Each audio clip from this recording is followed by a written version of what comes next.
కొల్లి కార్యక్రమానికి స్వాగతం. తెలంగాణ రాష్ట్రానికి హైదరాబాద్ ఒక తలమానికం లాంటిదైతే హైదరాబాద్కి పెట్టని సృష్టించినటువంటి ఒక వడ్డాణంలాగా నెలకొన్నటువంటి పరిస్థితి ఉంది మెట్రోకి. హైదరాబాద్ నగరం మెట్రో గత సుమారుగా 5-6 సంవత్సరాలుగా హైదరాబాద్ నగర ప్రజలతోటి మమేకమైనటువంటి పరిస్థితి ఉంది. మెట్రోని హైదరాబాద్ నగరం ఆదరించినంతగా బహుశా ఏ నగరం ఆదరించలేదో అనేటటువంటి చర్చ ఒక పక్క జరుగుతోంది. అయితే ఈ ఎలివేటెడ్ మెట్రోకి సంబంధించినటువంటి ఖర్చు విషయంలో మొదట్లో కొంత వివాదం నడిచింది. ఎలివేటెడ్ మెట్రో కాకుండా గ్రౌండ్లోనే మెట్రో నిర్మించాలి, దానికి కావాల్సినటువంటి సపరేట్ బారికేడింగ్ ఏర్పాటు చేసి ఈ మెట్రో ఏర్పాటు జరగాలి అనేది ప్రధానమైనటువంటి అంశం చర్చగా వచ్చింది. ఇక్కడ ఈ అంశంతో పాటు వచ్చినటువంటి పలు అంశాలని మనం ఒకసారి పరిగణలోకి తీసుకుంటే, హైదరాబాద్ నగరంలో మెట్రోకి సంబంధించినటువంటి విస్తృత నెట్వర్క్ ఉంది. విస్తృత నెట్వర్క్కి సంబంధించినటువంటి 4 లైన్లు ఉన్నాయి. 3 లైన్లు ఇప్పటికీ పనిచేస్తున్నాయి. దీంతోపాటు 4వ లైను ప్రతిపాదన, 4వ లైను తర్వాత ఈ 3 లైన్ల కొనసాగింపు, వీటన్నిటికి సంబంధించిన ప్రతిపాదనలు ముందుకు వచ్చినాయి. 2015లో ఈ పనులు ప్రారంభం అయి ఉధృతం అయితే అప్పటి నుంచి అంటే సమైక్య రాష్ట్రంలోనే దీనికి సంబంధించినటువంటి అగ్రిమెంట్లు పూర్తయినప్పటికీ 2014-15లో తర్వాత ఈ పనులను వేగవంతం చేసి ముందుకు తీసుకెళ్ళినటువంటి పరిస్థితి. అంటే గతంలో టీఆర్ఎస్ ప్రతిపక్షంలో ఉన్నప్పుడు ఏదైతే 2 ప్రధానమైనటువంటి అభ్యంతరాలు వ్యక్తం చేసిందో, ఒకటి సుల్తాన్ బజార్ విషయంలో, మరొకటి అమరవీరుల స్తూపం విషయంలో, ఈ రెండింటి విషయంలో వెనక్కి తగ్గి ఏదైతే క్లియరెన్స్ ఇచ్చి తమ ప్రభుత్వం వచ్చిన తర్వాత క్లియరెన్స్ ఇచ్చి ముందుకు కొనసాగించిందో, దాంతో ఈ దీనికి సంబంధించినటువంటి వేగం ముందుకు జరిగింది. మెట్రో నిర్మాణ వేగం ముందుకు జరిగింది. అయితే అప్పటి నుంచి ఇప్పటి వరకు ఎల్ఎన్టీ, ముఖ్యంగా ఈ టెండర్ దక్కించుకొని నిర్మాణాన్ని చేపట్టినటువంటి ఎల్ఎన్టీ అనేక సందర్భాల్లో దీని విషయంలో వెనకడుగు వేస్తూ వచ్చింది. మొదటి అడుగు 2014 రాష్ట్ర విభజన నేపథ్యంలో, రాష్ట్ర విభజనతో హైదరాబాద్కు ఉన్నటువంటి రవాణా సౌకర్యాలు అవసరాలు తగ్గిపోయేటువంటి అంశం ఉందంటూ ఒక విచిత్రమైనటువంటి వింతవాదాన్ని ముందుకు తీసుకొచ్చినటువంటి పరిస్థితి చూసాం. ఆ తర్వాత జరిగినటువంటి పరిణామాల్లో దానికి సంబంధించి ఏదైతే ఊహాగానం జరిగిందో దానికి విరుద్ధంగా హైదరాబాద్లో మెట్రో ప్రారంభమైన తర్వాత ఊహించని రీతిలో ఎప్పుడూ రద్దీగా కనిపిస్తున్నటువంటి పరిస్థితి ఉంది. ఇక అక్కడి నుంచి మొదలుపెట్టి 2014-15 నుంచి మొదలుపెట్టి ప్రతి దశలోనూ అనేక సందర్భాల్లో మెట్రో వెళ్ళిపోతామంటాం, కానీ దానికి ఆచరణలో దానికి విరుద్ధంగా విపరీతమైనటువంటి ప్రజాదరణ రావటం. ఇప్పుడు ఈ నేపథ్యంలోనే 2026లో మేము హైదరాబాద్ మెట్రోని అమ్మకానికి పెడతామంటూ ఎల్ఎన్టీ ఒక ప్రతిపాదన ముందుకు తీసుకొచ్చింది. ఇటీవల ఎల్ఎన్టీ చైర్మన్ స్వయంగా ఆ మాట చెప్పారు. దానికి వాళ్ళు చెప్తున్నటువంటి ఒక వింత కారణం, హైదరాబాద్ నగరంలో తెలంగాణ ప్రభుత్వం ఇంప్లిమెంట్ చేస్తున్నటువంటి ఫ్రీ బస్సు, మహిళలకు ఫ్రీ బస్సు కారణంగా ఆక్యుపెన్సీ లేదు అనేది. ఆక్యుపెన్సీ లేదు అని చెప్తున్నటువంటి ఎల్ఎన్టీ వాదన ఎంత అంటే నిర్వివాదమో, ఎంత అంటే బేస్లెస్సో హైదరాబాద్ మెట్రోను చూసినటువంటి ప్రతి ఒక్కరికి తెలుసు. హైదరాబాద్ మెట్రోలో తిరుగుతున్నటువంటి ప్రతి ట్రిప్లో, దాదాపుగా ప్రతి ట్రిప్లోనూ మినిమం 40 నుంచి 100% అంటే పూర్తి స్థాయి ఆక్యుపెన్సీ తోటి నడుస్తున్నటువంటి ట్రైన్లను చూస్తున్నాం. ఒక పక్కన ఇప్పుడున్నటువంటి 3 కోచ్లు సరిపోవు, కోచ్ల సంఖ్య పెంచాలి, ట్రిప్పుల సంఖ్య పెంచాలి అన్న డిమాండ్ ఉందని చెప్తున్నటువంటి అదే మెట్రో యాజమాన్యం ఇప్పుడు ఆ మెట్రో యాజమాన్యంలో ప్రధాన భాగస్వామ్యం భూమిక పోషిస్తున్నటువంటి ఎల్ఎన్టీ ఈ విచిత్రమైన ఆర్గ్యుమెంట్ తీసుకురావడం ద్వారా ఏం చెప్పాలనుకుంది అనేది ఖచ్చితంగానే తెలంగాణ మేధావుల్లో, విజ్ఞుల్లో, ట్రాన్స్పోర్ట్ నిపుణుల్లో సమస్యగా మారింది. దానికి సంబంధించిన చర్చ ముందుకు వచ్చింది. ఇక ఈ అంశంపై మనతోటి ఈరోజు మాట్లాడటానికి ద టాక్ విత్ అరవింద్ కొల్లిలో మాట్లాడటానికి ప్రముఖ విశ్లేషకులు అందే సత్యం గారు ఉన్నారు. అలాగే విశ్రాంత ఆర్థిక శాస్త్ర అధ్యాపకులు ప్రొఫెసర్ వినాయక్ రెడ్డి ఉన్నారు. అలాగే మూర్తి గారు జాయిన్ అవ్వాలి. మూర్తి గారు మరి కాసేపట్లో జాయిన్ అవుతారు. మూర్తి గారు గతంలో ఆర్టీసీ కార్మిక సంఘానికి వ్యవస్థాపక సభ్యులుగా ఉన్నారు. ఆయన సుదీర్ఘకాలం పాటు ఆర్టీసీలో పనిచేశారు. ఆర్టీసీలో పనిచేసిన అనంతరం రాజకీయపరమైనటువంటి అనలిస్ట్గా స్థిరపడి ఉన్నారు. దానికి సంబంధించినటువంటి ఆయన హాబీగా రాజకీయ విశ్లేషణ కార్యక్రమాన్ని ముందుకు తీసుకున్నారు. ఇక మనం ఈ అంశానికి సంబంధించి ప్రాథమికమైనటువంటి ఒక పక్క వయబిలిటీ సంబంధించినటువంటిది, రెండో పక్క వయబిలిటీని ఏదైతే దానికి సంబంధించినటువంటి ఆర్థిక చేయూతగా ఇచ్చినటువంటి కమర్షియల్ కాంప్లెక్స్లు, కమర్షియల్ స్థలాలు, వాటికి సంబంధించిన అంశాన్ని వీటన్నిటినీ కలిపి ఆలోచిద్దాం. ఏమంటారు సత్యం గారు? ఇప్పటివరకు నేను ఇచ్చినటువంటి సుదీర్ఘమైనటువంటి ఇంట్రొడక్షన్ సబ్జెక్ట్ని కాస్త ముందుకు తీసుకొచ్చి సబ్జెక్ట్ని మీకు క్లారిటీ ఇవ్వటం కోసమే అని నేను భావిస్తున్నా. చెప్పండి. ఇది ఎల్ఎన్టీ ఆర్గ్యుమెంట్ కరెక్ట్ కాదు. Absolutely wrong. ఇది ఇండియాలో సెకండ్ బిగ్గెస్ట్ మెట్రో. అందుకని తర్వాత రెండవది అండర్ గ్రౌండ్ కన్స్ట్రక్ట్ చేస్తే కిలోమీటర్కి 800 కోట్ల నుంచి 1000 కోట్లు అవుతుంది. ఎలివేటర్ కన్స్ట్రక్షన్ చేస్తే అరౌండ్ 250 crores వస్తుంది కిలోమీటర్కు. ఆ పద్ధతిలోనే ఎల్ఎన్టీ హైదరాబాద్ మెట్రోలు నిర్మించింది. సరే, ఫస్ట్ ఫేజ్ లో 72 కిలోమీటర్లు అనుకున్నారు, 69 కిలోమీటర్లు పూర్తయింది. ఇవాళ ఆ మహాలక్ష్మి అంటే యావరేజ్ డైలీ కలెక్షన్, డైలీ ప్రయాణికుల యొక్క ట్రావెలర్స్ 22లో డైలీ 4,88,000 మంది ప్రయాణం చేస్తే 23లో 4,44,000 మంది ప్రయాణం చేశారు. ఆ తర్వాత 24లో 4,41,000 మంది ప్రయాణం చేస్తున్నారు రోజు. అంటే 3,000 మంది తగ్గారు. 4,44,000 నుంచి 4,41,000. అంటే యావరేజ్న డైలీ 3,000 మంది తగ్గారు. ఈ 3,000 మహాలక్ష్మి వలనే తగ్గిరు అనేది L N T argument. Free bus service వల్ల తగ్గారు అనేటువంటిది ఎల్ఎన్టీ ఆర్గ్యుమెంట్. దానికి కౌంటర్ ఆర్గ్యుమెంట్ ఏమిటంటే అసలు దరిదాపు ఒక హాఫ్ ఆఫ్ ది ఐటీ సంస్థలు వర్క్ ఫ్రమ్ హోమ్ నడుపుతున్నాయి. ఇవి ఇవాళ వర్క్ ఫ్రమ్ హోమ్ గనక లేకపోతే ఈ 3,000 అనేటువంటిది దాటేసి ఇంకా ఎక్కువ గ్రోత్ ఉండేటువంటి అవకాశం ఉంది.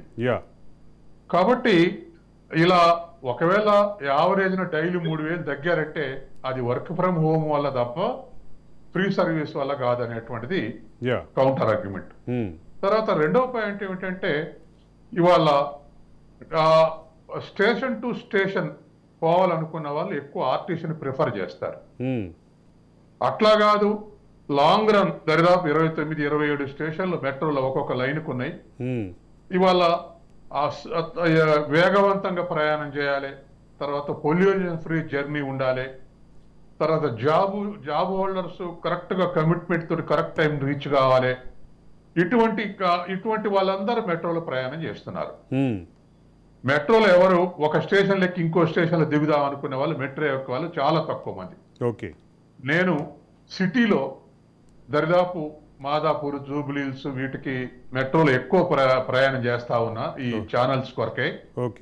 గత 7-8 ఏళ్ల నుంచి చూస్తే అలా నేను కారు ఒక పాయింట్ లో పెట్టేసి మెట్రో ఎక్కి ఇంకో పాయింట్ లో దిగి మన వాళ్ళు ఎవరో ఛానల్ వాళ్ళు లిఫ్ట్ చేసుకెళ్తారు.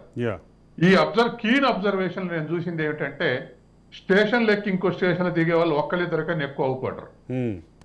కానీ వాళ్ళందరూ కూడా ఆర్టీసీ బస్సునే ప్రిఫర్ చేస్తారు. తర్వాత ఫ్రీ సర్వీస్ కాబట్టి అని చెప్పేసి పొల్యూషన్ ఫ్రీ సర్వీస్ని, తర్వాత లాంగ్ డిస్టెన్స్ ఉన్నటువంటి సర్వీస్ని వదులుకోరు. అందుకని ఎన్నడూ కూడా ఈ 2 కారిడార్లు తక్కువ ఒంటికాల మీద నిలబడి ప్రయాణం చేస్తున్నటువంటి స్థితి మనం చూస్తా ఉన్నాం. అందుకే అప్పుడప్పుడు ఆ ట్రైన్ల సంఖ్య పెంచాలి, బోగిల సంఖ్య పెంచాలి అని చెప్పేసి డిమాండ్లు వస్తా ఉన్నాయి. తర్వాత ఒకవేళ ఏమైనా కొంత మేరకు 3 లైన్లలో ఒక లైను అంటే పరేడ్ గ్రౌండ్స్ నుంచి ఇవాళ ఎంబీబీఎస్ ఈ 2 మధ్య రష్ తక్కువ ఉందంటే కారణం ఇంకొక 5 కిలోమీటర్లు ఓల్డ్ సిటీలకి ఎక్స్టెన్షన్ చేయకపోవటమే కారణం.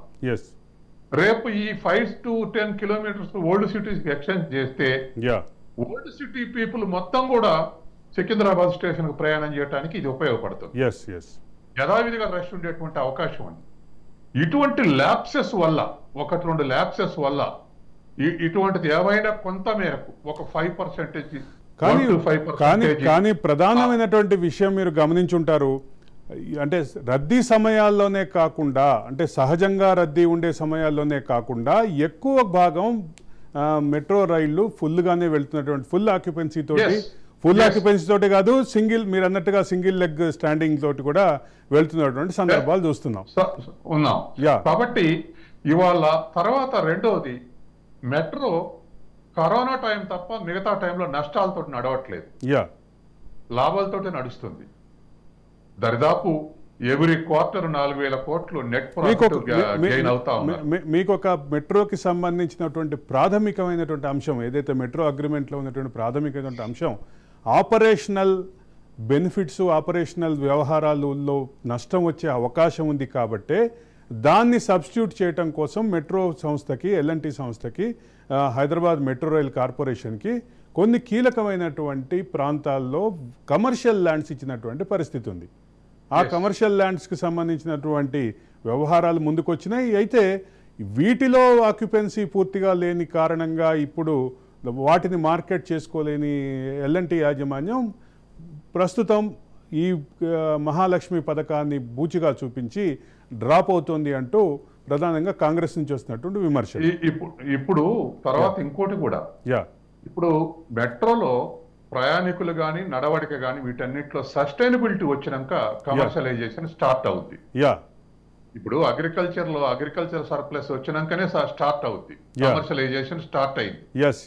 తర్వాత ఇండస్ట్రీస్ వృత్తుల వ్యవస్థ స్టార్ట్ ఓవర్కమ్ అయిన తర్వాతనే కమర్షియల్ అయింది. ప్రాథమిక అంటే base industry, base revenue start అయిన తర్వాత దాని మీద ఒక మంచి సూపర్ స్ట్రక్చర్ వస్తుంది అనేది మీ భావం.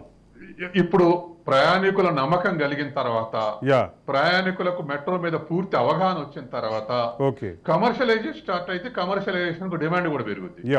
కాబట్టి ఇప్పుడే స్టార్టింగ్ పాయింట్ లో అసలు మెట్రో అంటే పరిచయం చేయకముందే కమర్షియల్ కాంప్లెక్స్ అన్ని నిండిపోవాలని కోరుకోవటం అనేది అన్సైంటిఫిక్ థింకింగ్. ఒక నిమిషం ప్లీజ్ స్టే బ్యాక్. నేను ఒకసారి మన ప్రొఫెసర్ గారి దగ్గరికి వెళ్ళి, అలాగే మనతోటి మూర్తి గారు కూడా జాయిన్ అయ్యారు. మూర్తి గారు, వెల్కమ్ టు ద డిబేట్. మీకు సంబంధించిన సబ్జెక్ట్లోనే ఉన్నాం. మామూలుగా మాకందరికీ ఎనలిస్ట్గా తెలిసినటువంటి మీరు ఆర్టీసీ కార్మిక సంఘ నాయకుడిగా సుదీర్ఘకాలం పనిచేశారు. ఆ సందర్భంలో మన ఇద్దరం కలిసి కూడా కొన్ని 100 ఆర్టికల్స్ రాశాము. అయితే మూర్తి గారు ఇప్పుడు రిలవెంట్గా మీ దగ్గరికి వస్తున్నాను. మహాలక్ష్మి పథకాన్ని బూచిగా చూపించి ఎల్ఎన్టీ ఈ ప్రాజెక్టులోంచి తప్పుకోవాలని చూస్తున్న విషయాన్ని మీరు ఎలా చూస్తారు? మహాలక్ష్మి పథకానికి ఈ మెట్రో దీనికి సంబంధం లేదని నేను భావిస్తా ఉన్నాను. ఎందుకనంటే మనకి మెట్రో కారిడార్స్ 2 ఉన్నాయి. ఒకటి ఎల్బీ నగర్ టు మియాపూర్, రెండోది నాగోల్ టు మాదాపూర్. ఈ 2 కారిడార్లలో తిరిగే వెహికల్స్ అంటే ఆర్టీసీ వాహనాలు చాలా తక్కువగా ఉన్నాయి. మిగతా చాలా ఉన్నాయి. హైదరాబాద్ నగరంలో 2000 రూట్స్ ఉన్నాయి. ఇది 2000 రూట్స్ లో ఎఫెక్ట్ అయ్యేది 100 to 150 రూట్స్ మాత్రమే ఎఫెక్ట్ అవుతాయి. కాబట్టి మహాలక్ష్మి వల్ల మెట్రోకి నష్టం వస్తుంది అనేది ఒక సాగ్గానే నేను భావిస్తూ ఉన్నాను. అది కరెక్ట్ కాదనేది నేను ఒక అనలిస్ట్ గా చెప్పగలుగుతూ ఉన్నాను. ఎందుకనంటే మెట్రో టార్గెట్ ఒక 5 లక్షల మంది పెట్టుకుంది పర్ డే. 5 లక్షల మంది అంటే ఆల్రెడీ ఇప్పటికి 4,90,000 దాకా కూడా టార్గెట్ రీచ్ అయింది. ఎక్కడ తను మెట్రో ఇంతవరకు కూడా ఒక కోచ్ని కూడా పెంచలేదు, అదేవిధంగా ఫ్రీక్వెన్సీని కూడా మార్చలేదు.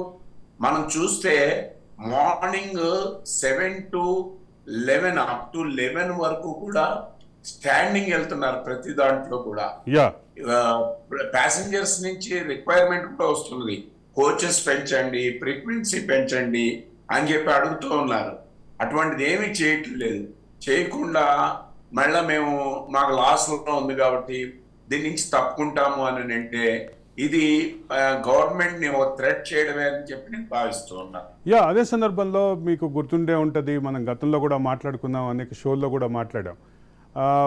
ఏదైతే ఫ్లీట్ ఆపరేషన్ ఏదైతే ఉంటుందో ఫ్లీట్ ఆపరేషన్ రెవెన్యూ తోటి మెట్రో సస్టైన్ అవ్వదు కాబట్టే దానికి అదనంగా మరికొంత కమర్షియల్ వాల్యూ జోడించడం కోసం కమర్షియల్ కాంప్లెక్స్లకి సంబంధించిన స్థలాలు ఇచ్చారు, దాంట్లో మెట్రో నిర్మాణాలు చేపట్టింది.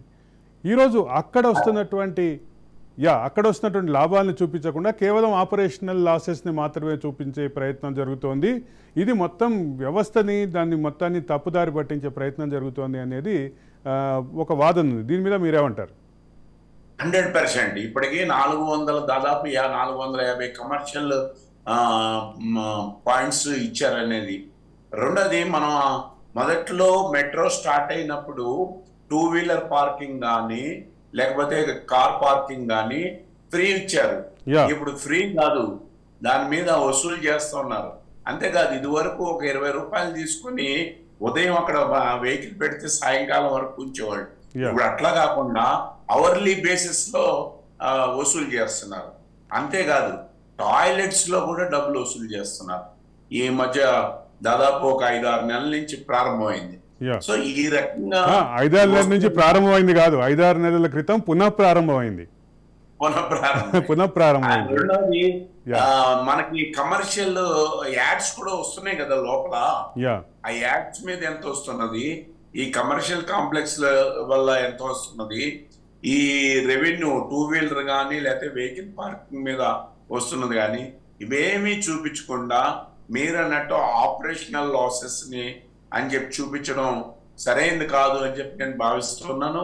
ఇది కేవలం గవర్నమెంట్ ని థ్రెట్ చేసి దీని వెనకాల మహాలక్ష్మిని రద్దు చేయమని కాదు వాళ్ళ ఉద్దేశం. వాళ్ళు ఫేర్ హైక్ చేసుకోవాలి, వాళ్ళ యొక్క ఫేర్ ని పెంచుకోవాలి. ఇప్పటికే 10% ఏదైతే ఇంతకుముందు రాయితీలు ఇస్తున్నారో దాన్ని క్లోజ్ చేశారు.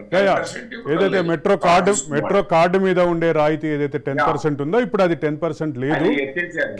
కేవలం ఉదయం 6 గంటల నుంచి 7 గంటల వరకే అది ఉన్నటువంటి పరిస్థితి. ఉదయం 6 గంటల నుంచి 7 గంటల వరకు మాత్రమే అది ఉంది అనేది గమనించాలి. కాబట్టి దాని యొక్క ఆపరేషన్స్ లో పీక్ అవర్స్ మాక్సిమం ఉన్నాయి. స్లాక్ అవర్స్ ఎర్లీ మార్నింగ్ కొంచెం ఉంటుంది. అది కూడా అప్ టు, నేను నాగోల్ నుంచి మొన్న మార్నింగ్ డిబేట్ కి వెళ్ళినప్పుడు చూస్తే సికింద్రాబాద్ వచ్చే వరకు కొంచెం ఇదైంది. సికింద్రాబాద్ నుంచి ఫుల్ అయిపోయింది. అమీర్పేటకు వచ్చేసరికి కిటకిటలాడిపోయింది. మార్నింగ్ 7 o'clock, ఈవినింగ్ కూడా మధ్యాహ్నం నుంచి కూడా అదే పరిస్థితి ఉంది. కాబట్టి ఈ మెట్రోకి మహాలక్ష్మికి ముడేయడం అంటే మోకాలకి బోడగొండకి ముడేయడమే అని చెప్పి నేను భావిస్తున్నాను. ఇది సరైనది కూడా కాదు. అందుకని ఆర్టీసీ కారిడార్స్ చాలా పరిమితంగా ఉన్నాయి మెట్రో కారిడార్స్ తో కనుక పోల్చుకుంటే. అంటే మెట్రో కారిడార్ కి సమాంతరంగా ఉన్నటువంటి ఆర్టీసీ కారిడార్ల సంఖ్య బాగా తక్కువ అనేది మీ భావం కనిపిస్తుంది. 10%, not more than 10%. Okay. Vinayak Reddy గారు, ఒక పక్కన ఆపరేషన్ రాసేసరి ముందే ప్రిడిక్టెడ్, దానికి రీప్లేస్మెంట్గా కమర్షియల్ రెవెన్యూ వచ్చేటటువంటి కమర్షియల్ స్థలాలు అంటే 1000 కోట్ల విలువ చేసే స్థలాల్ని L&T సంస్థకి ఇచ్చాం ఇన్ ద సెన్స్ మన రాష్ట్ర ప్రభుత్వం ఇచ్చింది కాబట్టి మనందరం దాన్ని అంగీకరిద్దాం. కానీ ఇప్పుడు ఈ L&T వ్యవహారంలో చెప్పే క్రమంలో L&T చెప్తున్నటువంటి కారణాలు కానీ L&T చెప్తున్నటువంటి ప్రొజెక్షన్ కానీ కేవలం ఆపరేషనల్ రెవెన్యూని మాత్రమే చూపిస్తున్నటువంటి పరిస్థితి. ఒక పక్క కమర్షియల్ రెవెన్యూ ఉంది, కమర్షియల్ ఆపరేషన్స్ ఉన్నాయి, కమర్షియల్ యాక్టివిటీ ఉంది. దానికి సంబంధించిన రెవెన్యూ చూపించకుండా కేవలం మెట్రో టిక్కెట్ల ద్వారా వచ్చే ఆదాయాన్ని మాత్రమే చూపిస్తూ దీన్ని తప్పుదారి పట్టిస్తోంది అనేటటువంటి విమర్శలు వస్తున్నాయి. దీని ఆధారంగా తీసుకొని బీఆర్ఎస్ కూడా రాజకీయం చేస్తుందనే విమర్శలు వస్తున్నాయి. కాబట్టి ఇప్పుడు దీన్ని మొత్తాన్ని కలిపి బీఆర్ఎస్ రాజకీయం ఆరోపణలు, అదే సందర్భంలో L&T పైన వస్తున్నట్టు ఆరోపణలు మొత్తాన్ని కలిపి ఎట్లా చూస్తారు మీరు? ఇప్పుడు ఇంతకుముందు మిత్రులు చెప్పినట్టు డైలీ ట్రావెల్స్ కాక మీరు చూసినట్లయితే ఆల్మోస్ట్ రీసెంట్ గా వచ్చిన డేటాను అనలైజ్ చేస్తే it is touched 5 lakhs every day. Recent గా published, it is published daily news లో కూడా పబ్లిష్ చేశారు. 4,40,000 నుంచి 5,00,000 6,000 మధ్యలో ఆసిలేట్ అవుతోంది అనేది వాళ్ళు బయట వెల్లడించినటువంటి సమాచారం. ఆసిలేట్ అంటే ఆన్ యావరేజ్ 5 lakhs టచ్ అయిపోయింది ఆల్రెడీ. యా, అయితే కొన్ని ప్రత్యేక సందర్భాలలో ఇంకా ఎక్కువగా కూడా ట్రావెల్ చేస్తూ ఉన్నారు. ఇప్పుడు ఇంతకుముందు మన మిత్రులు చెప్పినట్టు ఈ దీంట్లో ట్రావెలర్స్ లేకపోవడం అనేది ఏమి లేదు. అంతేకాకుండా మీరు కాక మొదట్లో గమనించినట్లయితే ఎల్ఎన్టీ కండిషన్ ఏంటంటే ఈ మెట్రో రూట్ ఎక్కడ ఉందో అక్కడ ఆర్టీసీని నడపొద్దు అనేది కూడా ఒకటి కండిషన్ ఉండే. అయితే అప్పుడు ఏం చేశారంటే మరి లోకల్ గా ఇప్పుడు స్టేషన్ టు స్టేషన్ పోయేవాళ్ళు వాళ్ళు వీళ్ళ కోసమని ఇప్పుడు ఇట్లా మూర్తి గారు చెప్పినట్టు చాలా వరకు తగ్గించారు. తగ్గించడం వల్లనే ఇది మెట్రోలో ట్రావెలర్స్ బాగా పెరిగారు. పెరగడమే కాకుండా నేను అనుకునేది ఏంటంటే ఎల్ఎన్టీ వాళ్ళకి అప్పుడు శ్రీధరన్ సలహాదారుగా ఉండే ఇనిషియల్ గా గవర్నమెంట్ కి, ఆ Sridharan father of the metro అంటారు. ఆయన ఉన్నప్పుడు ఏం చేశాడంటే ఈ కమర్షియల్ ప్లేసెస్ ఏవైతే గవర్నమెంట్ వీళ్ళకి ఇస్తుందో దాన్ని ఆయన వ్యతిరేకించాడు. ఇది సరి అయిన పద్ధతి కాదు, ఇది వీళ్ళు కమర్షియల్ వ్యవహారాలు చేస్తున్నారు తప్ప ట్రావెలింగ్ ఇచ్చే ప్రాముఖ్యత కంటే కమర్షియల్ కి ఎక్కువ ఇస్తున్నారని ఆయన తప్పుకున్నాడు కూడా గవర్నమెంట్ అడ్వైజర్ నుంచి. తప్పుకున్న తర్వాత ఎంత ఇప్పుడు జనరల్ గా మన దేశంలో కాక చూసినట్లయితే ఇటువంటి పెట్టుబడిదారులు ఏం చేస్తారంటే మాకు లాస్ వస్తుందని చూపిస్తూ కూడా ఆడిట్ లో రకరకాలైన విన్యాసాలు చేస్తే ఏం చేస్తారు, వాళ్ళకి వచ్చే కన్సెషన్ పెంచుకోవడానికి ప్రయత్నం చేస్తారు. అంటే వాళ్ళకి వచ్చే సబ్సిడీలు కానివ్వండి, లేకపోతే వాళ్ళకి 33 years ఆపరేషనల్ ఫీజిబిలిటీ దాంతో ఏం చేస్తారు, మా క్లాస్ వచ్చింది కాబట్టి 50 ఏళ్ళకి పెంచమంటారు. ఈ రకమైన ఒత్తిళ్లు ప్రభుత్వం ఏం చేసి బ్లాక్ మెయిల్ చేయడానికి ప్రయత్నం చేస్తున్నారు తప్ప ఎల్ఎన్టీ వాళ్ళకేదో లాస్ వస్తుందని మాత్రం ఎవరికి లేదు. అయితే 2015, 2016 టైంలో ఏదైతే రాష్ట్ర విభజనను బూచిగా చూపించి ఏదైతే ఎల్ఎన్టీ తప్పుకోవాలనుకుందో ఈ ప్రాజెక్ట్ నుంచి, ఆ సందర్భంగా ఒక డిమాండ్ బలంగా తెలంగాణ ఉద్యమకారుల నుంచి వచ్చినటువంటి పరిస్థితి, అది మీకు గుర్తు చేయాలి. తెలంగాణ ఉద్యమంలో కీలకమైనటువంటి భాగం పోషించిన మేధావులుగా మీరు చెప్పాల్సినటువంటి అంశం అది అది ఆ విషయం మీ నుంచి క్లారిటీగా కోరుకుంటున్నా. ఒకవేళ ఎల్ఎన్టీ తప్పుకుంటే తెలంగాణ రాష్ట్ర ప్రభుత్వమే మొత్తం దాన్ని టేక్ ఓవర్ చేసి నడపాలి, ఢిల్లీ మెట్రో లాగా తెలంగాణ రాష్ట్ర ప్రభుత్వమే నడపాలి అనేటటువంటి ప్రస్తావన వచ్చింది. దీన్ని ఎట్లా చూస్తారు? యాక్చువల్ గా ఎల్ఎన్టీ తప్పుకోదండి, ఎందుకంటే they are getting very good finance from the Hyderabad metro. Actual గా ఇంత తొందరగా మీకు ఢిల్లీ తర్వాత రాజస్థాన్, మద్రాసు, ఇట్లా Madhya Pradesh, Kochi, Ahmedabad, Mumbai line 1, Mumbai line 2, Hyderabad metro చాలా తొందరగా పికప్ అయింది, తొందరగా వైబిలిటీ కూడా వచ్చింది ఇప్పుడు ప్రస్తుతం ఉన్న లైన్లకి. సరే, ఇప్పుడు జేబీఎస్ టు ఎంజీబీఎస్ అంటే అదేమో షార్ట్ లైన్ అయిపోయింది. అక్కడ ఎక్కువగా ఆఫీసెస్ ఎక్కువ లేకపోవడం, అంటే ఎక్కువ కమర్షియలే కదా ఏరియా, అందువల్ల అక్కడ లేదు. ఇంతకుముందు సత్యం చెప్పినట్టు దాన్ని ఎక్స్టెండ్ చేసి కాక ఆ పలక్నామాకు వరకు ఎక్స్టెండ్ చేసినట్లయితే అది కూడా వైబిలిటీ కిందకి రావడానికి అవకాశం ఉంటుంది. అంతేకాకుండా మహాలక్ష్మి అనేది ఈ మధ్యన ఈ ప్రైమ్ మినిస్టర్ కూడా దీన్ని ప్రస్తావించాడు ఒక ఎన్నికల్లో, ఏంటంటే ఈ మహాలక్ష్మి స్కీమ్ వల్ల మెట్రోకి నష్టాలు వస్తున్నాయని. అంటే ఇటువంటి వాటిని ఏం చేస్తున్నారంటే వాళ్ళు బేస్ గా చేసుకొని ప్రైమ్ మినిస్టర్ చెప్పాడు కదా అన్నట్టుగా వీళ్ళు తీసుకొని స్టేట్ గవర్నమెంట్ బ్లాక్ మెయిల్ చేయడానికి దీన్ని ఉపయోగించుకుంటారు తప్ప మహాలక్ష్మి స్కీమ్ ఉన్నది కాబట్టి వీళ్ళకు లాస్ వస్తుందని దానికి వీల్లేదు. ఇంకోటి ఏంటంటే ఇప్పుడు ఈవెన్ హైదరాబాద్ లో ఉండే రష్ గాక మీరు చూసినట్లయితే రోజుకి అసలు గత 2 సంవత్సరాల నుంచి వెళ్ళి వినియోగదారులు, ప్రయాణికులు విపరీతమైన డిమాండ్ చేస్తున్నారు, కోచెస్ పెంచండి, టైంలు పెంచండి అని చెప్తున్నారు. దాని పట్ల వాళ్ళు స్పందన లేదు. ఫ్రీక్వెన్సీ పెంచండి, కోచ్ని డబుల్ చేయండి, 2 ప్రధానమైన డిమాండ్లు. ఫ్రీక్వెన్సీ పెంచండి, కోచ్లను డబుల్ చేయండి. ఇప్పుడు 3 ఉన్నాయి, 6 కోచ్లు చేయండి అనేది. అసలు యాక్చువల్ గా ఇంతకుముందు మన మిత్రులు చెప్పినట్టుగా చూసినట్లయితే నిలబడటానికి జాగా లేదండి. చాలా మంది నిలబడటానికి జాగా లేకపోవడం వల్ల కూడా వేరే ప్రత్యామ్నాయ మార్గాలు చూసుకుంటున్నారు.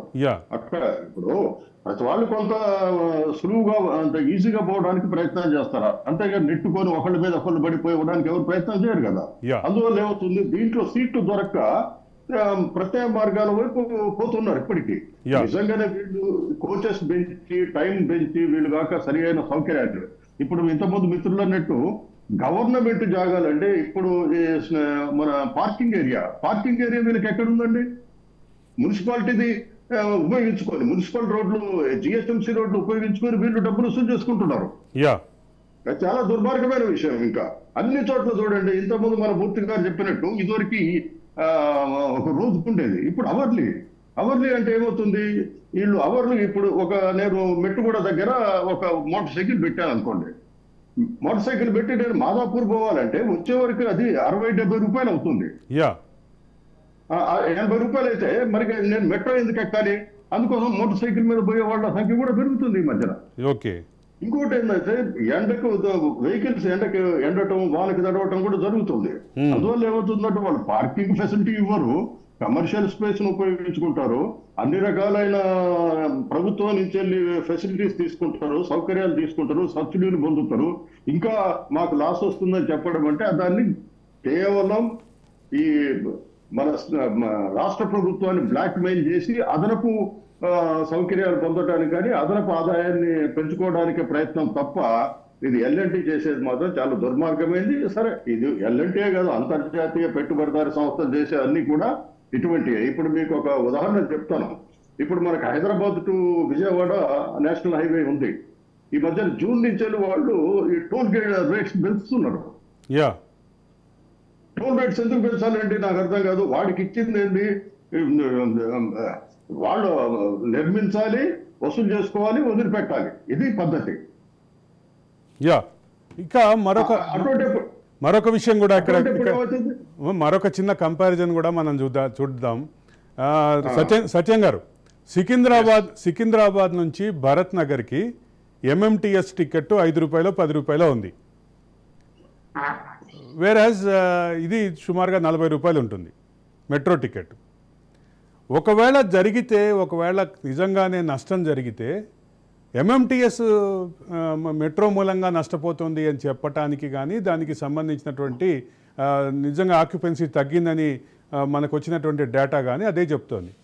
కానీ ఎక్కడ అంటే ఈ మహిళల ఉచిత ప్రయాణం, ఆర్టీసీ ప్రయాణం ప్రభావం చూపకపోయినప్పటికీ మెట్రో ఈ రకమైనటువంటి క్లెయిమ్ చేస్తోంది.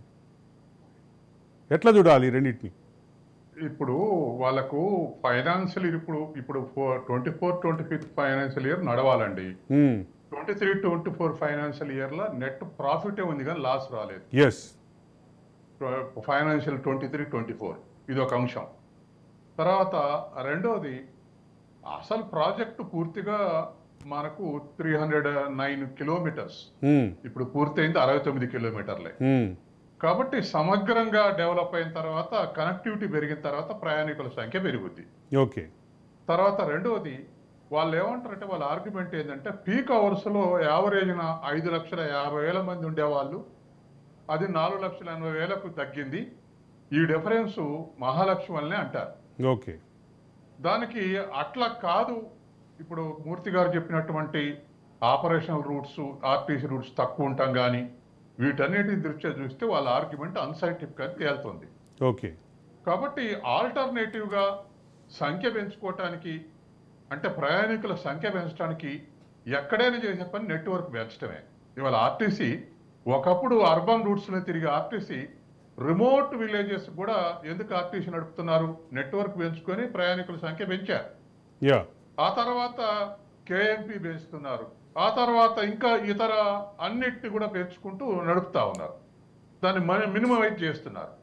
తర్వాత ఇంకోటి కూడా, పబ్లిక్ ట్రాన్స్పోర్ట్ కానీ సోషల్ ట్రాన్స్పోర్ట్ కానీ ఉన్నటువంటి అడ్వాంటేజ్ ఏమిటంటే ఇవాళ పొల్యూషన్ ఫ్రీ కంట్రీ కావాలని చెప్పి పారిస్ అగ్రిమెంట్ పలానా సంవత్సరం వాళ్ళకల్లా మనం రీచ్ కావాలి. అట్లా రీచ్ అయ్యేటువంటి క్రమంలో ఇండియా ఫెయిల్ అయింది ఇప్పటికి చైనాతో పోలిస్తే. చైనాలో ఎలక్ట్రికల్ వెహికల్స్ 25% చేరుకున్నాయి. We're at running off to 5%. కాబట్టి ఆల్టర్నేటివ్ గా ఇది ఒక ఆస్తి. మెట్రో అనేటువంటిది ఒక ఎసెట్. ఏ ఆస్పెక్ట్ లో చూసినా, ఏది ఎకనామికల్ గా చూసినా, పబ్లిక్ ట్రాన్స్పోర్ట్ ఎంకరేజ్ చేయాలని వరల్డ్ వైడ్ గా ఉన్నటువంటి యూరోప్ అంతా పబ్లిక్ ట్రాన్స్పోర్టే, రిచ్ కంట్రీస్ లో కూడా. కాబట్టి వాళ్ళ పబ్లిక్ ట్రాన్స్పోర్ట్ ఇంపార్టెన్స్ పెంచాలి అనేటువంటి దానికి కూడా ఇవాళ మెట్రో అనేది ఒక ఇండికేషన్. కాబట్టి వీటన్నిటి దృష్ట్యా ఏది విషయం కూడా ఎల్ఎన్టీ ఆర్గ్యుమెంట్ సమర్థనీయం కాదు. మరొకటి, ఈ నెట్వర్క్ పెరుగుతూ ఉంటే దీని ఇన్కమ్ లెవెల్స్, దీని ప్యాసింజర్స్ లెవెల్స్ పెరుగుతూ ఉంటాయి. అదే విషయాన్ని ఇప్పుడు ఉన్నటువంటి కారిడార్స్ హాఫ్ వరకే నడపనండి, ఎంతమంది ఎక్కుతారు?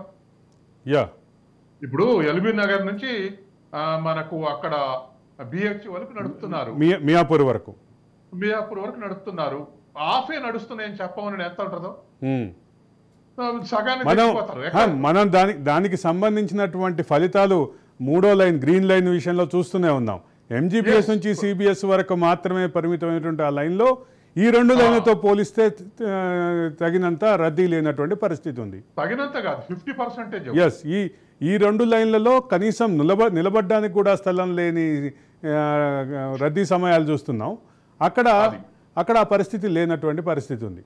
అందుకని 309 అసలు సమగ్రమైనటువంటి పిక్చర్ ఏంటంటే 309 కిలోమీటర్స్ మెట్రో ఎస్టాబ్లిష్ అయితే అప్పుడు నీకు అంచనా వస్తుంది. బిట్స్ గట్టి రావట్లేదు అనేది కరెక్ట్ కాదు. మూర్తి గారు, కాబట్టి ఒక పక్కన హైదరాబాద్ నగరంలో కేఎంపిఎల్ తక్కువగా ఉంటుంది, కేఎంపిఎల్ ఎక్కువ గెయిన్ అవ్వదు, తరచుగా బ్రేకులు వాడటం, తరచుగా క్లచ్ వాడటంతో బస్సుల యొక్క కండిషన్ కూడా పడిపోతుంది.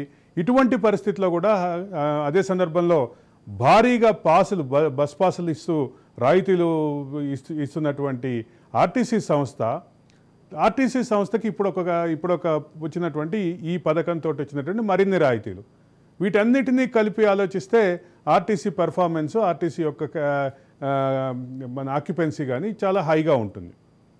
ఇటువంటి ఆర్టీసీకి సంబంధించినటువంటి ప్రభుత్వ రంగ సంస్థ ఆర్టీసీకి సంబంధించిన పర్ఫార్మెన్స్ ఒక పక్క సానుకూలమైనటువంటి దిశ నుంచి నెగటివ్గా వెళుతోంది అనే ప్రచారం జరుగుతున్నటువంటి నేపథ్యంలో ఇప్పుడు ఈ ఎల్ఎన్టీ తీసుకొచ్చినటువంటి ఈ ప్రతిపాదన ఏ రకమైనటువంటి ప్రభావం చూపించే అవకాశం ఉంది? ఇప్పుడు మన ఈ మహాలక్ష్మి స్కీమ్ రాకమునుపు మా యొక్క ఓఆర్ అంటే ఆక్యుపేషనల్ రేషియో ఏదైతే ఉందో అది 65 to 70 ఉంది. ఓకే, యాక్చువల్ మాకు ఆపరేషనల్ లాసెస్ రాకుండా ఉండాలి అని అంటే ఆర్టీసీకి 76% అనేది వైబుల్. ఓకే, సో అందువల్ల ముఖ్యంగా గత 10 ఏళ్లుగా గత రాష్ట్ర ప్రభుత్వం ఆర్టీసీని ఎటు విధంగా కూడా ఆదుకోలేదు. 5,000 వెహికల్స్ ఒక్కసారిగా కుప్పకూలిపోయినాయి. వాటిని రిప్లేస్మెంట్ కానీ ఆగ్మెంటేషన్ కానీ చేయలేదు. ఇది నెంబర్ 1. నెంబర్ 2, 3,000 కోట్ల రూపాయలు బడ్జెట్ లో అలాట్ చేసి 1,000 కోట్లు కూడా ఇవ్వటం లేదు గత ప్రభుత్వం. ఇది రెండవది. మూడోది ఏంటి అని అంటే ఇప్పుడు మేము 65 OR ని, నేను ఒక చిన్న ఎగ్జాంపుల్ చెప్తాను. నేను ఉప్పల్లో ఉంటా, ఉప్పల్ నుంచి పంజగుట్టకి 400 రూపాయలు పెట్టి ఒక క్యాబ్ బుక్ చేశా. నేను ఒక్కడనే వెళ్తే 400 నాకు ఉంటుంది. అట్లా కాకుండా ఇంకో 3 ఫ్రెండ్స్ ని నేను ఉచితంగా తీసుకెళ్తే నష్టం ఏముంది, నాకు 400 ఖర్చు అవుతుంది. అట్లానే ఆర్టీసీలో కూడా ఈ రోజుని 90 అబౌవ్ OR వచ్చింది. ఓకే, అంటే మహాలక్ష్మి దగ్గర వెళ్తున్నాం. మహాలక్ష్మి మూర్తి గారు ఒక చిన్న క్లారిటీ. మహాలక్ష్మి పథకం ప్రవేశపెట్టిన తర్వాత 90% OR వచ్చింది. OR టచ్ చేసాం, కూడా క్రాస్ అవుతుంది. లేటెస్ట్ పెర్ఫార్మెన్స్ రిపోర్ట్ రావాల్సింది, దాంట్లో మనకు తెలుస్తుంది. నెంబర్ 1 అంటే నేను అనేది ఏంటంటే 65 దగ్గరే మా దగ్గర లాసెస్ ఉన్నాయి. మిగతా 35% ని ఈ మహాలక్ష్మి అనేది కాంపెన్సేట్ చేస్తున్నది, OR పెరుగుతున్నది.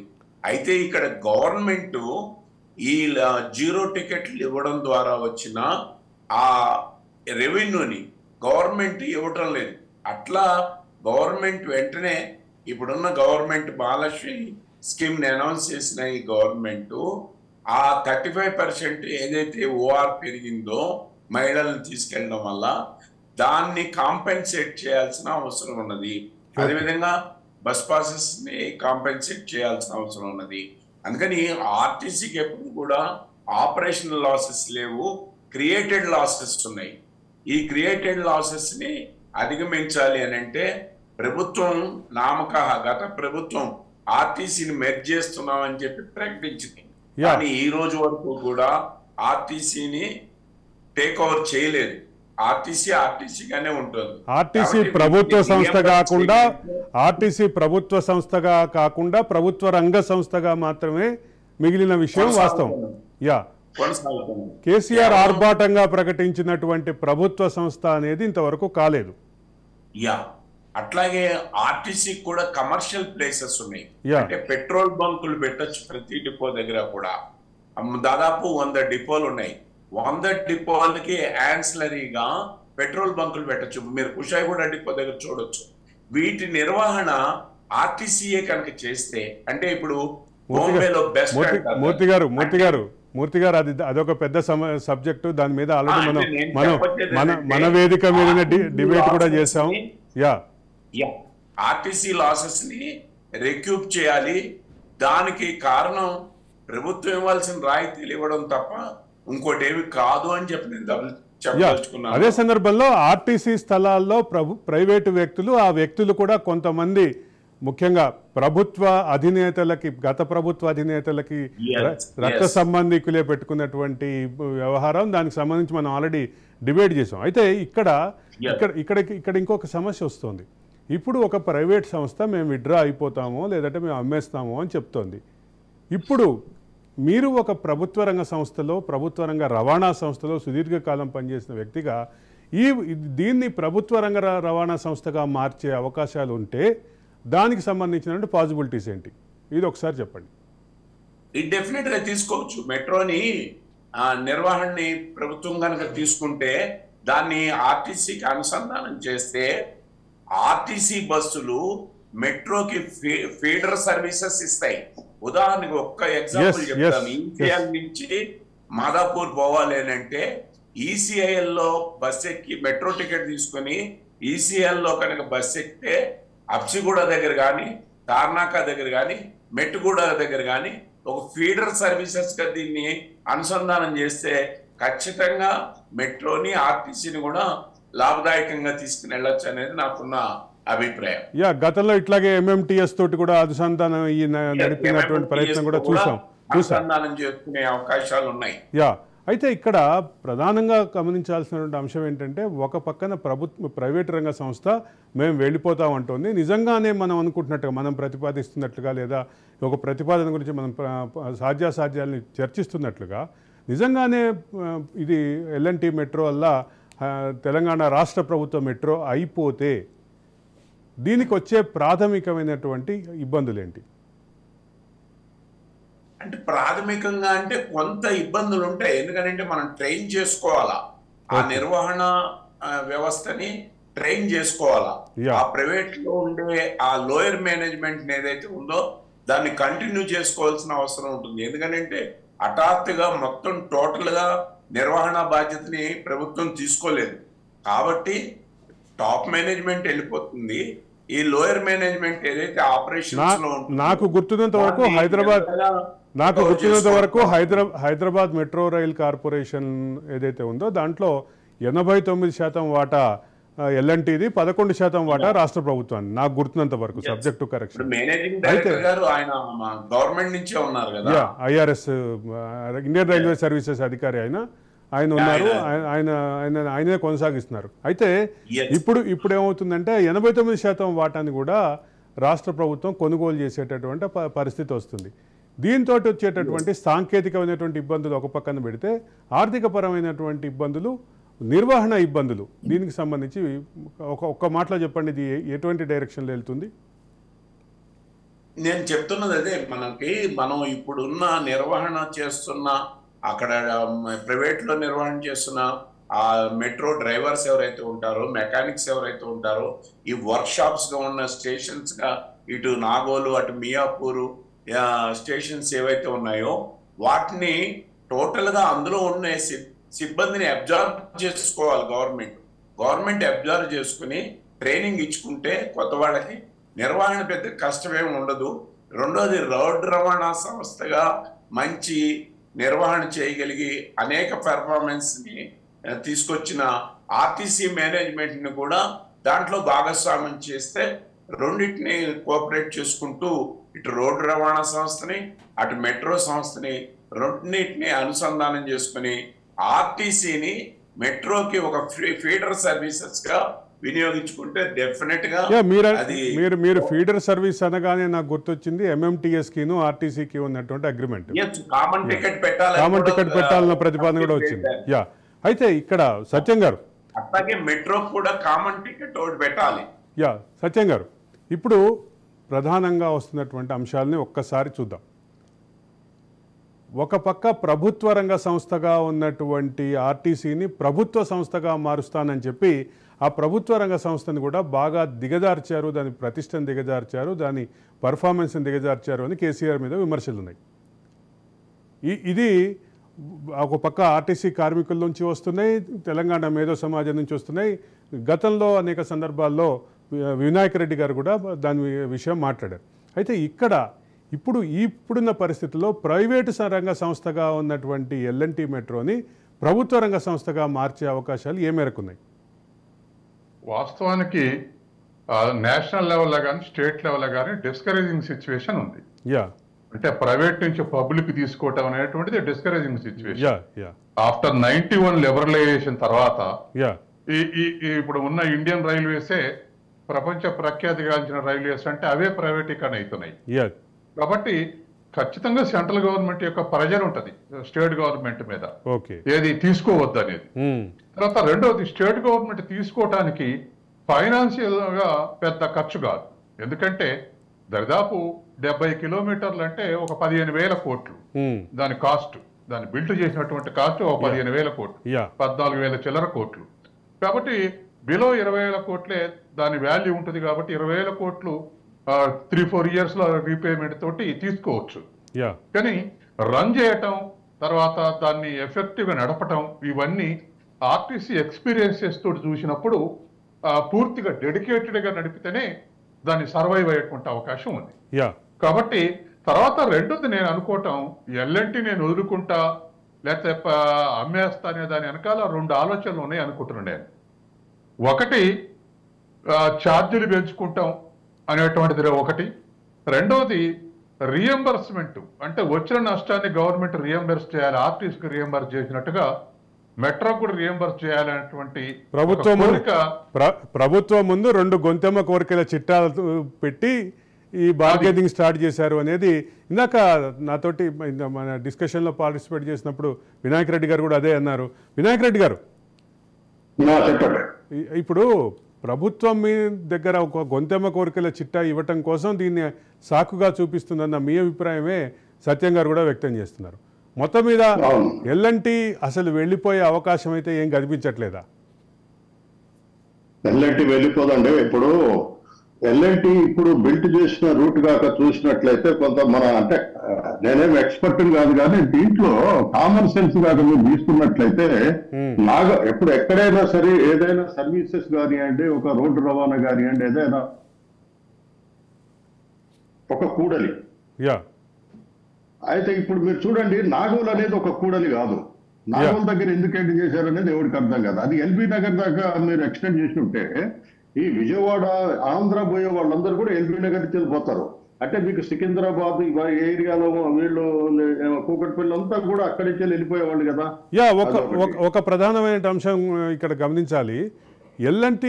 L&T ఇప్పుడు బిల్డ్ చేసిన దాంతో పాటు మరికొంత దీనికి సంబంధించిన విస్తరణకు సంబంధించిన ప్రతిపాదనలు కూడా ఉన్నాయి. ఆ విస్తరణ ప్రతిపాదనలో LB నగర్ నేను నాగోల్ ఈ రెండింటిని ఎండ్ పాయింట్లను రెండింటిని కలపాలనేటటువంటి ప్రతిపాదన ఒకటి ఉంది. దాంతోపాటు ఏదైతే మియాపూర్ ఉందో మియాపూర్ని లింగంపల్లి వరకు ఎక్స్టెండ్ చేయాలి. లింగంపల్లి నుంచి మరొక లైన్ తీసుకొచ్చి మెహదీపట్నం మీదుగా లక్డికాపుల్కి యాడ్ చేయాలి అనేది ఒక ప్రతిపాదన. ప్రభుత్వం అప్రూవ్ చేసింది.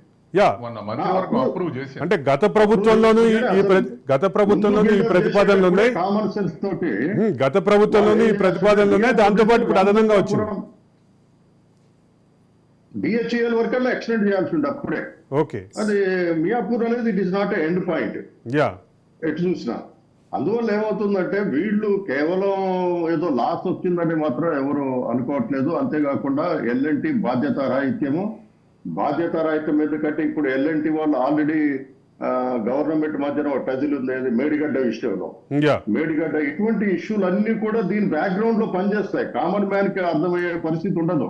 ఇప్పుడు ఎల్ఎన్టీ వాడు ఏమంటున్నాడు, మేడిగడ్డ విషయంలో మాది ఆల్రెడీ లైబిలిటీ పీరియడ్ అయిపోయింది కాబట్టి మాకు సంబంధం లేదని అంటున్నాడు. కానీ ప్రభుత్వం ఏమంటుంది, ఇది 3 years అయిపోయింది, అందులో మీరు కంప్లీట్ కాకుండానే ఎన్ఓసి తీసుకున్నారు కాబట్టి మీరే చేయాలని వీళ్ళు ప్రభుత్వం అంటుంది. అంటే ఇటువంటి ఇష్యూలు కూడా బ్యాక్గ్రౌండ్ లో పనిచేస్తాయి. అంతేనే కానీ ఇప్పుడు నేను ఒకటే చెప్తున్నాను, మహాలక్ష్మి స్కీమ్ అనేది ఓన్లీ బెంగళూరు అండ్ హైదరాబాద్ లో ఉంది. రిమైనింగ్ సిటీలలో ఉండే మెట్రో ఎట్లా పనిచేస్తుంది? కోచి ఎట్లా ఉంది, అహ్మదాబాద్ ఎట్లా ఉంది, ముంబై 1 ఎట్లా ఉంది, ముంబై 2 ఎట్లా ఉంది, అదే సందర్భంలో ప్రభుత్వ రంగంలో ఉన్నటువంటి ఢిల్లీ మెట్రో ఎట్లా ఉంది?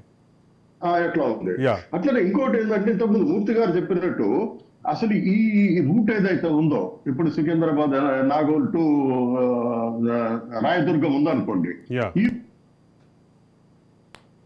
డైరెక్ట్ ఎండ్ బస్సులే లేవండి. అంటే ఒకవేళ ఎవరైనా రాయదుర్గం పోదాల్సి అనుకుంటే నాగోల్ నుంచి 2-3 బస్సులు మారాలి. ఎందుకు మారుతాడు చెప్పండి? ఆ మహిళలే ఎందుకు మారుతారు? మెట్రోలో తీసుకుంటారు.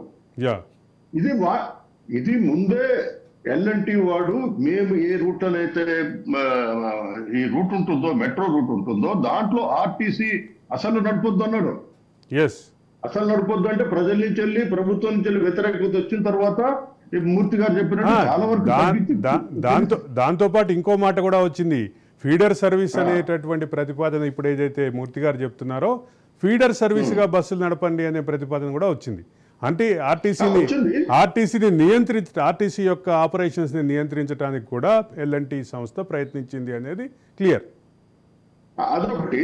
రెండో పాయింట్ కాక మీరు చూసినట్లయితే ప్రతి కాలనీకి ఎండ్ పాయింట్ కి మేమే మినీ బస్సులు పెడతామన్నారు ఇదే ఎల్ఎన్టీ వాళ్ళు. ఏ స్టేషన్ నుంచి కూడా ఇంతవరకు మినీ బస్సులు ఏదో 2 రోజులు తిరిగినట్లు కనిపించాయి. తర్వాత వాళ్ళ అడ్రస్ లేవు.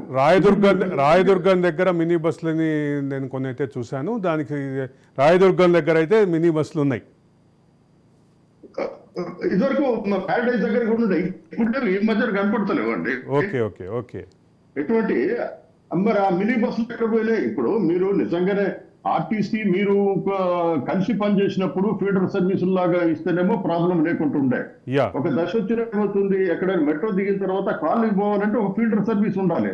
నువ్వు మినీ బస్సులు పెడతా అన్నావు, ఏదో కొద్ది రోజుల తర్వాత తీసేసినావు. దాని పట్ల ప్రభుత్వం ఏం చర్య తీసుకుందో మనకు తెలియదు. అప్పుడు ప్యాసింజర్స్ ని నువ్వు ఆకర్షించాలి, ఇంకా పెంచు. నేను ఒకటే అంటున్నాను అరవింద్ గారు, ఇప్పుడు నీకు ఉన్న కెపాసిటీ కంటే ఎక్కువ మంది ప్రయాణిస్తున్నారు. ప్రయాణికులకు ఇచ్చిన సౌకర్యాలు ఏంటి అనేది ప్రభుత్వం ప్రశ్నించాలి వీళ్ళని. ఎందుకంటే నీ కెపాసిటీ కంటే ఎక్కువ ప్రయాణిస్తున్నారు ఇప్పుడు నీ మెట్రోలో 5 లక్షల పైన.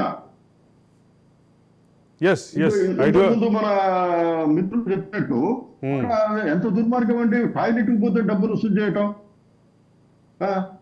ప్యాసింజర్ నేను సింగపూర్ చూశానండి, మీరు ఫ్లైట్ దిగినట్టుగా మెట్రోకి వెళ్ళిపోవచ్చు. మెట్రో నుంచి వెళ్ళి మళ్ళీ మీరు ఒక సర్వీస్ నుంచి వెళ్ళి మీ ఎండ్ పాయింట్కి వెళ్ళిపోవచ్చు, మీ ఇంటి దగ్గరికి పోవచ్చు. అంటే అక్కడ ఉన్న ట్రాన్స్పోర్ట్ సిస్టమ్ అట్లా డెవలప్ చేశారు. ఇక్కడ కూడా మీరు అట్లా డెవలప్ చేయండి, ఆర్టీసీ తోటి కలిసి పనిచేయండి, ఇంకెక్కువ మందిని ఆకర్షించే అవకాశం ఉంది, ఎక్కువ మంది. కానీ ముందు ఇవన్నీ చేసే ముందు మీరు సర్వీస్ పెంచండి, కోచెస్ పెంచండి. మీకు ఒకటి గుర్తు చేస్తాను, చెప్పండి. రాయదుర్గంలో ఒక్క నిమిషం, రాయదుర్గంలో ఎక్కేవాళ్ళు మాదాపూర్ లో ఎక్కి మళ్ళీ వెనక్కి వస్తున్నారండి సీట్ల కోసం. రాయదుర్గంలో సీట్లు దొరకవని ఏం చేస్తున్నారు, ముందే మాదాపూర్ ఎక్కి మళ్ళీ కంటిన్యూస్ గా వెనక్కి వచ్చేస్తున్నారు సీట్ల కోసం.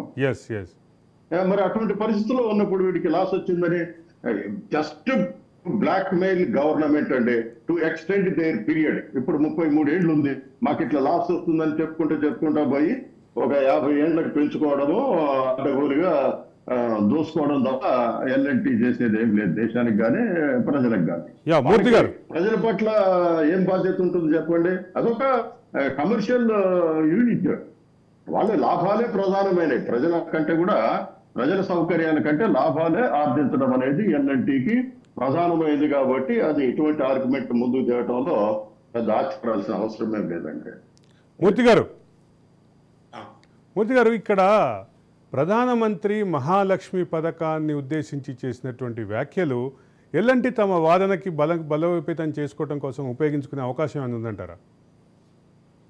ఆయన పొలిటికల్ గా చేశాడండి. కర్ణాటక అదేవిధంగా ఈ తెలంగాణలో మహాలక్ష్మి స్కీమ్స్ ఏవైతే ఉన్నాయో ఇవి చాలా ఇబ్బందికరం అన్నట్టుగా చెప్పారు. ఇంకోటి బీజేపీ వాళ్ళు చెప్తున్నారు పొల్యూషన్ పెరిగిపోతుంది అని చెప్తున్నారు. ఆర్టీసీ బస్సుల వల్ల పొల్యూషన్ పెరిగిపోతుందంట. ఎంత కాంట్రడిక్షన్ అంటే ఒక పక్కనేమో బస్సుల సంఖ్య పెంచమని చెప్పి అడుగుతున్నది వాళ్ళే, ఇంకో కాంట్రడిక్షన్ ఏంటంటే పొల్యూషన్ పెరిగిపోతుంది అని చెప్పేవాళ్ళు వాళ్ళే. ఇదంతా ఏంటంటే పొలిటికల్ గా ఒక గేమ్ నడుస్తున్నది. దాన్ని ఆసరా చేసుకునే ఎల్ఎన్టీ వాడు ఈ రోజుని బెదిరిస్తున్నాడు. నేను ఇంకొక విషయం చెప్పదలుచుకున్నాను. ఎల్బీ నగర్ టు మియాపూర్ రూట్ ఏదైతే ఉందో దానికి there is no slack hour. మీరు ఎక్కడికైనా చూసుకోండి, ఎల్బీ నగర్ నుంచి మియాపూర్ వరకు ఉన్న కారిడార్ అంతా కూడా ఫుల్గా ఉంటుంది. ఒక్క మన నాగోల్ టు తార్నాక వరకే కొంత స్పేస్ ఉంటుంది. అక్కడి నుంచి సికింద్రాబాద్ ఇవన్నీ కూడా పికప్ అవుతున్నాయి. ఈవెన్ స్లాక్ అవర్లో కూడా ఎక్కువ మంది ఉన్నారు. ఇప్పుడు కొంతమంది ప్లాన్ చేసుకుంటున్నది ఏంటంటే ఈ పీక్ అవర్స్లో వెళ్లకుండా, ఇప్పుడు నేను కూడా ఎప్పుడైనా మాదాపూర్ వెళ్ళాలంటే ఆఫ్టర్ 10 బయలుదేరుతూ ఉన్నాను. ఎందుకని అప్పుడు కొంచెం సీటు దొరుకుతుంది అని చెప్పి. కాబట్టి ఎక్కడ కూడా మహాలక్ష్మి స్కీమ్ వల్ల మెట్రోకి లాసెస్ వస్తున్నాయన్నది తప్పు. నెంబర్ 1. నెంబర్ 2, మహాలక్ష్మి స్కీమ్ను ఉపయోగించుకునే ఆ వర్గం ఏది అనేది ఒక్కసారి పరిశీలించండి. ఎవరు కూడా అంటే మిడిల్ క్లాస్ కానీ మిడిల్ క్లాస్ ఎబోవ్గా ఉన్న వాళ్ళు కానీ ఎవరు వినియోగించుకోవట్లే.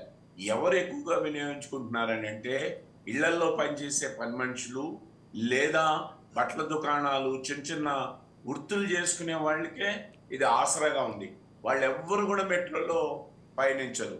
వాళ్ళంతా కూడా ఇంతకుముందు బస్ పాస్ తీసుకునే వాళ్ళు ఇప్పుడు ఫ్రీ అయ్యింది. కాబట్టి అక్కడ ఇది ఓన్లీ ఆర్డినరీ బస్సెస్కే వర్తిస్తుంది. మన సిటీలో మెట్రో సర్వీసెస్ లో లేదండి. సత్యం గారు, అరవింద్ గారు, సత్యం గారు ఇక్కడ ఒకటి ఎక్స్పాండ్ చేయాలి. ఒక పాయింట్, మహాలక్ష్మి స్కీమ్ కు నెగటివ్ ఆలోచన అటువంటిది అండర్స్టాండింగ్ లేనటువంటి వాళ్ళు మాట్లాడే మాట. ఇవాళ శ్రామిక శక్తిలో జనాభాలో మహిళల శాతం 50% ఉంది. శ్రామిక శక్తిలో లేటెస్ట్ సెన్సెస్ ప్రకారం 28% ఉంది. ఇవాళ development is nothing but mobility. Mobility, శ్రామికుల యొక్క మొబిలిటీ ఖచ్చితంగా అది ఏ రంగంలోనైనా మొబిలిటీ అభివృద్ధిని కాంక్షిస్తుంది. ఒకప్పుడు 90sలో లిటరసీ ప్రోగ్రామ్ జరిగినప్పుడు తమిళనాడులో పుడుకొట్టై జిల్లా కలెక్టరు 25 ఏళ్ల వైపు ఉన్నటువంటి మహిళల్లో ఈ ముభావం పోవాలి, చొరవ పెరగాలంటే అందరికి సైకిల్ దొక్కడం నేర్పించాడు జిల్లాలో. అంటే మహిళల్లో ఉన్నటువంటి ఆ చురుకుదనం, చొరవ పెరగాలంటే ఖచ్చితంగా జాతీయ సాక్షరతా మిషన్ లో అదొక కేస్ స్టడీగా చెప్పేవాళ్ళు. అందుకని ఇవాళ తర్వాత రెండోది, ఏ మహిళలు కూడా ఇంట్లో పని వదిలేసి, లేదా పొలంలో పని వదిలేసి, లేదా ఇండస్ట్రీలో పని వదిలేసి ఫ్రీ సర్వీస్ అని యువతల వైపు అవతల వైపు దిగరు. తర్వాత వీళ్ళలో చొరవ పెరిగితే ఇవాళ డెవలప్మెంట్ ఇండికేటర్లో జెండర్ ఈక్విటీ కూడా ఉంది. జెండర్ ఈక్విటీ ఎందుకు లేదు మన దేశంలో, ఎందుకు లోపించిందంటే ఇదే కారణం. మహిళల చొరవ లేకుండా పోవటమే కారణం. ఆ చొరవ అనేది ఇవాళ ఫ్రీ సర్వీస్ ద్వారా ఇదొక టూల్. వాళ్ళ చొరవ పెరగడానికి ఇది ఒక టూల్.